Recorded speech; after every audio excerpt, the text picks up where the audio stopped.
Hello there, I'm Manila Chan. You're watching In Question, broadcasting live from RT America National Headquarters in Washington, D.C. We begin this hour with breaking news. We are starting to see violent scenes coming out of France in what's being called the largest nationwide protest in the presidency of Emmanuel Macron. Across the country, workers are protesting over the government's pension reform.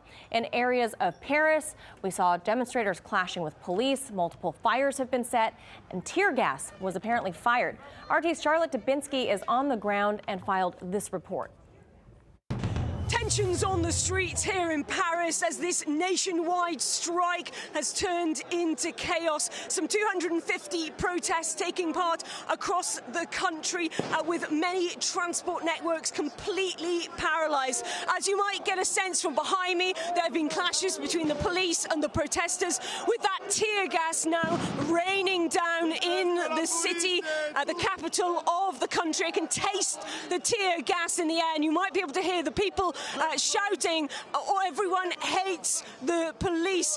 We've seen the protesters throwing projectiles towards the police, and then, of course, the police coming back at people, calling there for the demission, the resignation of President Macron. This is all over attempts to change the pension system here in France. The idea of merging some 42 separate systems into one universal system. The government says it will be fairer, it will be more equal, but people on the street say no, it won't be. It will mean that we will have to work potentially for longer. We won't have those early retirements, and our pensions at the end of this could in fact be much lower than they are. This is a very emotive subject in France, and this comes after a year of, or more than a year, of yellow vest protests. There is a general malaise here in France about the reforms being carried out by the French administration, and as you can see, that anger is now boiling onto the streets, with this protest scheduled to last not just today, but also to roll for the next